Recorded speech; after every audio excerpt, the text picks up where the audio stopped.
Hi friends, मैं विवेक नायक current news में आपका बहुत बहुत स्वागत करता हूं। दोस्तों, आज है 28 जुलाई 2020। 28 जुलाई 2020 से करंट अफेयर के जितने भी इम्पोर्टेंट क्वेश्चन बन सकते हैं आज हम इस वीडियो में डिस्कस करेंगे और इससे रिलेटेड जितने भी फैक्ट होंगे उस फैक्ट को भी मैं आपको पूरा बताऊंगा। तो दोस्तों, आप इस वीडियो में बने रहिए। आपको ये वीडियो अच्छी लगे तो लाइक और शेयर करिए। तो चलते हैं दोस्तों, आज का सेशन स्टार्ट करते हैं। आज के सेशन का हम लोग का फर्स्ट क्वेश्चन होगा कि अनुभवी कवि और लेखक गुर्रम जसुआ के विचारों और विचाराधीन ने दलितों की समस्याओं का समाधान किया है। ये किस राज्य से संबंधित हैं? ऑप्शन है आंध्र प्रदेश, गुजरात, कर्नाटक, केरल। तो इस तरह इस क्वेश्चन का राइट आंसर हो जाएगा option number A, Andhra Pradesh. Andhra Pradesh राज्य सरकार ने गुंटूर में गुर्जर जसुआ कला प्रयागनम स्थापित करने के लिए प्रशासनिक मंजूरी दी है। इस परियोजना के लिए 3 करोड़ रुपए आवंटित किए गए हैं। राज्य सरकार 28 सितंबर को गुर्रम जसुआ की 125वीं जयंती समारोह को भव्य रूप से आयोजित करने जा रही है। अनुभवी कवि और लेखक गुर्रम जसुआ के विचारों और विचाराधार के दलितों की समस्याओं का समाधान किया है। जसुआ ने खुद अपने युवा दिनों में सामाजिक बहिष्कार का सामना किया, जिसने उन्हें अपनी पीढ़ी की कठोर वास्तुकलाओं को दर्शाती कविताएं लिखने के लिए प्रेरित किया। तो दोस्तों, इस क्वेश्चन से इतना ही। चलते हैं नेक्स्ट क्वेश्चन पे। नेक्स्ट क्वेश्चन है कि हाल ही में केंद्रीय गृह मंत्री ने केवाईसी की किस योजना के तहत 100 इलेक्ट्रिक पहियों का वितरण किया है? ऑप्शन है किसान संपदा योजना, कुम्हार शक्तिकरण योजना, प्रधानमंत्री बेरोजगार भत्ता योजना, पीएम स्वनिधि योजना। तो इस तरह इस क्वेश्चन का राइट आंसर हो जाएगा ऑप्शन नंबर बी, कुम्हार शक्तिकरण योजना। केंद्रीय गृह मंत्री श्री अमित शाह ने केवाईसी यानी खादी और ग्रामोद्योग आयोग की कुम्हार शक्तिकरण योजना के तहत 100 इलेक्ट्रिक कुम्हार पहियों का वितरण किया है। हाशिए पर स्थित कुम्हार समुदाय को ये इलेक्ट्रिक पावर व्हील आत्मनिर्भर भारत अभियान के तहत वितरित किए गए हैं। केवाईसी की कुम्हार शक्तिकरण योजना के तहत प्रशिक्षण कारीगरों को पहियों का वितरण किया गया था। केवाईसी एवं वैज्ञानिक निकाय है जिसे 1956 में खादी और ग्रामोद्योग आयोग अधिनियम के तहत स्थापित किया गया था। यह सूक्ष्म लघु और मध्यम उद्यम मंत्रालय के तहत काम करता है। तो दोस्तों, इस क्वेश्चन से इतना ही। चलते हैं नेक्स्ट क्वेश्चन पे। हम लोग का नेक्स्ट क्वेश्चन है कि पैंटानल में दुनिया की सबसे बड़ी उष्णकटिबंधीय आर्द्रभूमि की संख्या है। यह किस देश में स्थित है? ऑप्शन है अमेरिका, ब्राज़ील, अर्जेंटीना, दक्षिण अफ्रीका। तो इस तरह इस क्वेश्चन का राइट आंसर हो जाएगा option number B, Brazil. Brazil के पैंटानल में दुनिया की सबसे बड़ी उष्णकटिबंधीय आर्द्रभूमि की संख्या है। उपग्रह के आंकड़ों के अनुसार पैंटानल में जंगल की आग की संख्या पिछले साल की समान अवधि की तुलना में 2020 में लगभग 3 गुना अधिक है। पैंटानल का विस्तार ब्राजील के पराग्वे और बोलिविया में है। यहाँ जैव विविधता का प्रचुर भंडार है। तो दोस्तों, इस क्वेश्चन से इतना ही। चलते हैं नेक्स्ट क्वेश्चन पे। हम लोग का नेक्स्ट क्वेश्चन है कि हाल ही में किस दक्षिण भारतीय वैज्ञानिक को वानिकी में उत्कृष्ट अनुसंधान के लिए नेशनल अवार्ड ऑफ एक्सीलेंस प्रदान किया गया है? ऑप्शन है Sundaram Pillai, V Krishnarajan Iyer, Rajashekhar, Kannar CS warrior.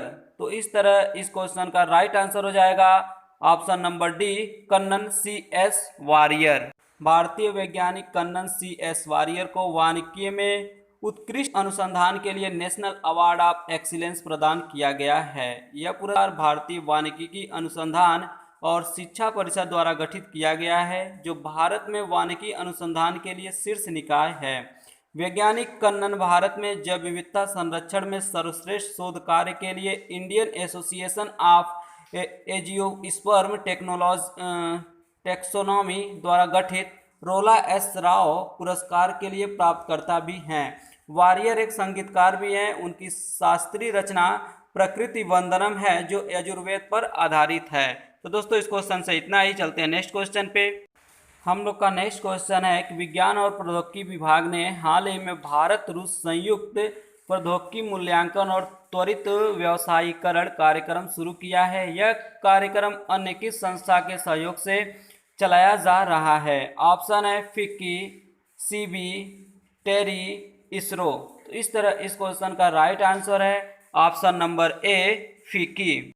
विज्ञान और प्रौद्योगिकी विभाग यानी डीएसटी ने हाल ही में भारत रूस संयुक्त प्रौद्योगिकी मूल्यांकन और त्वरित व्यवसायीकरण कार्यक्रम शुरू किया है। यह कार्यक्रम Federation of Indian Chambers of Commerce and Industries यानी फिकी और Foundation of Assistant to Small Innovation Enterprises यानी FASI के साथ साझेदारी में शुरू किया है। इस कार्यक्रम का मुख्य उद्देश्य प्रौद्योगिकी के विकास के लिए भारत और रूस के स्टार्टअप और SMI को जोड़ना है। इस कार्यक्रम का उद्देश्य विश्व स्तर पर सामाजिक चुनौतियों का समाधान करना है। तो दोस्तों इस क्वेश्चन से इतना ही। चलते हैं नेक्स्ट क्वेश्चन पे। हम लोग का नेक्स्ट क्वेश्चन है कि संयुक्त राष्ट्र के खाद्य और कृषि संगठन ने हाल ही में ग्लोबल फॉरेस्ट रिसोर्सेज असेसमेंट यानी FRA रिपोर्ट जारी की है। इस रिपोर्ट के अनुसार भारत की रैंकिंग कितनी है? तो ऑप्शन है पहली, दूसरी, तीसरी, चौथी। तो इस तरह हम लोग का राइट आंसर हो जाएगा ऑप्शन नंबर सी, तीसरी, मतलब भारत तीसरे स्थान पे है। संयुक्त राष्ट्र के खाद्य और कृषि संगठन ने हाल ही में ग्लोबल फॉरेस्ट रिसोर्सेज असेसमेंट यानी FRA रिपोर्ट जारी की है। इस रिपोर्ट के मुताबिक भारत ने पिछले एक दशक में वन क्षेत्रों की वृद्धि में शीर्ष 10 देशों में तीसरे स्थान प्राप्त की है। एक दशक के दौरान भारत के औसतन हर साल 0.38% वन लाभ यानी कि 2,66,000 हेक्टेयर वन वृद्धि दर्ज की गई है। FRA 2020 में एशियाई महाद्वीप में सामुदायिक प्रबंधित वन क्षेत्रों में उल्लेखनीय वृद्धि के लिए भारत सरकार के संयुक्त वन प्रबंधक कार्यक्रम को श्रेय दिया गया है। तो दोस्तों इस क्वेश्चन से इतना ही। चलते हैं नेक्स्ट क्वेश्चन पे।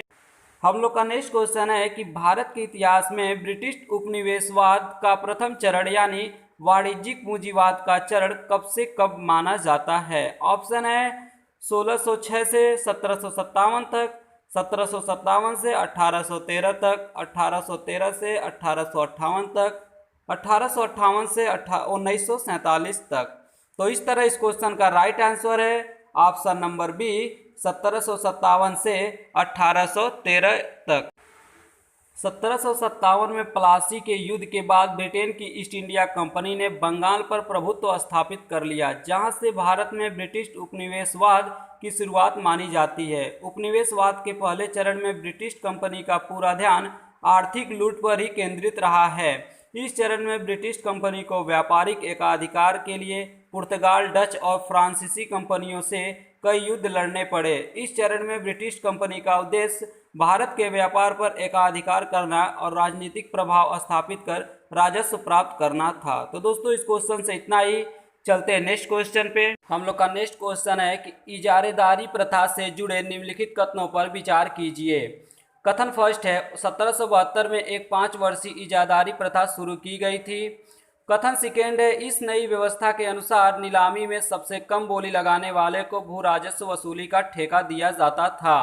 उपयुक्त में से कौन सा या से कथन सही है या हैं? कूट है केवल एक, केवल दो, एक और दो दोनों, न तो एक न ही दो। तो इस तरह इस क्वेश्चन का राइट आंसर हो जाएगा ऑप्शन नंबर ए, केवल एक। 1772 में वारेन हेस्टिंग ने 5 वर्षीय इजारादारी प्रथा शुरू की। इस नई व्यवस्था के अनुसार नीलामी में सबसे अधिक बोली लगाने वाले को भू राजस्व वसूली का ठेका दिया जाता था। इस व्यवस्था के परिणाम भी ज़्यादा लाभकारी नहीं रहे। इससे भू राजस्व की रकम तो बढ़ गई, लेकिन वास्तव में वसूली प्रतिवर्ष घटती और बढ़ती रही थी। इस योजना कृषि उन्नति में कृषकों का शोषण बंद करने और कंपनी की धन की आवश्यकताओं की पूर्ति करने में सफल नहीं हो सकी। तो दोस्तों इस क्वेश्चन से इतना ही। चलते हैं नेक्स्ट क्वेश्चन। हम लोग का नेक्स्ट क्वेश्चन है कि इन्होंने भारत से होने वाले धन में बहिर्गमन की ओर लोगों का ध्यान आकर्षित करने के लिए the poverty and un British rule in India नामक पुस्तक लिखी और इंग्लैंड डेट टू इंडिया नामक लेख प्रस्तुत किया। इसका नाम था, ऑप्शन है बाल गंगाधर तिलक, दादा भाई नौरोजी, डॉक्टर भीमराव अंबेडकर, गोपाल कृष्ण गोखले। तो इस तरह इस क्वेश्चन का राइट आंसर है ऑप्शन नंबर बी, दादा भाई नौरोजी। धन के बहिर्गमन का अर्थ उन सभी भुगतानों से है जिनके तहत भारत की संपत्ति और संसाधनों का एक हिस्सा ब्रिटेन भेजा जा रहा था और जिनके प्रतिफल में भारत को कोई आर्थिक या भौतिक लाभ प्राप्त नहीं होता था। भारतीय धन में बहिर्गमन की ओर लोगों का ध्यान आकर्षित करने के लिए सबसे पहले प्रयास दादा भाई नौरोजी ने पहली पुस्तक the poverty and un British rule in India में किया है। उन्होंने 1867 में लंदन में आयोजित ईस्ट इंडिया एसोसिएशन की बैठक में इंग्लैंड डेट टू इंडिया नामक लेख प्रस्तुत की। नौरोजी ने धन निष्कासन को अनिष्टों या अनिष्ट कहा है। तो दोस्तों इस क्वेश्चन से इतना ही। चलते हैं नेक्स्ट क्वेश्चन पे। हम लोग का नेक्स्ट क्वेश्चन है कि संगम काल से संबंधित निम्नलिखित कथनों पर विचार कीजिए। कथन फर्स्ट है, प्रथम संगम पांड्य राजाओं की राजधानी मदुरई में अगस्त ऋषि की अध्यक्षता में आयोजित किया गया था। कथन सेकेंड है, द्वितीय संगम का आयोजन कपाटपुरम में किया गया। उपयुक्त में से कौन सा या से कथन सही है या है? कूट है, केवल एक, केवल दो, एक और दो दोनों, न तो एक न ही दो। तो इस तरह इस क्वेश्चन का राइट आंसर हो जाएगा ऑप्शन नंबर सी, एक और दो दोनों। संगम का अर्थ दक्षिण भारतीय कवियों के संघ परिषद या गोष्ठी से है, जिसे राजकीय संरक्षण प्राप्त होता था। इन कवियों के द्वारा तमिल साहित्य रचा गया, जो संगम साहित्य के नाम से प्रचलित हुआ। प्रथम संगम पांड्य राजाओं की राजधानी मदुरई में अगस्त ऋषि के अध्यक्षता में आयोजित किया गया। द्वितीय संगम का आयोजन कपाटपुरम में किया गया। तीसरे संगम का आयोजन भी मदुरई में किया गया, जिसकी अध्यक्षता नक्कीरर ने की थी। तो दोस्तों इस क्वेश्चन से इतना ही। चलते हैं नेक्स्ट क्वेश्चन पे। हम लोग का नेक्स्ट क्वेश्चन है कि निम्नलिखित कथनों पर विचार कीजिए। कथन फर्स्ट है, चीनी यात्री फाहियान 5वीं सदी की शुरुआत में गुप्त शासक चंद्रगुप्त प्रथम के शासनकाल में भारत आया था। कथन सेकेंड है, हेनसांग 7वीं सदी में हर्षवर्धन के समय भारत आया था। तो उपयुक्त में से कौन सा या से कथन सही है या है? कूट है, केवल एक, केवल दो, एक और दो दोनों, न तो एक न ही दो। तो इस तरह इस क्वेश्चन का राइट आंसर हो जाएगा ऑप्शन नंबर सी, एक और दो दोनों। प्राचीन भारतीय इतिहास के स्रोतों में चीनी यात्रियों के यात्रा वृत्तांत महत्वपूर्ण स्थान रखते हैं। चीनी यात्री फाहियान 5वीं सदी की शुरुआत में गुप्त शासक चंद्रगुप्त द्वितीय या विक्रमादित्य के शासनकाल में भारत आया था। हेनसांग 7वीं सदी में हर्षवर्धन के समय भारत आया था। इनके अलावा इसिंग नामक चीनी यात्री 7वीं सदी के अंत में भारत आया था। इसने अपने विवरण में नालंदा विश्वविद्यालय, विक्रमशिला विश्वविद्यालय और अपने समय के भारत का वर्णन किया। तो दोस्तों आज का सेशन यहीं पे समाप्त होता है। मिलते हैं नेक्स्ट डे नेक्स्ट क्वेश्चन के साथ। तो चलते हैं दोस्तों, बहुत बहुत धन्यवाद।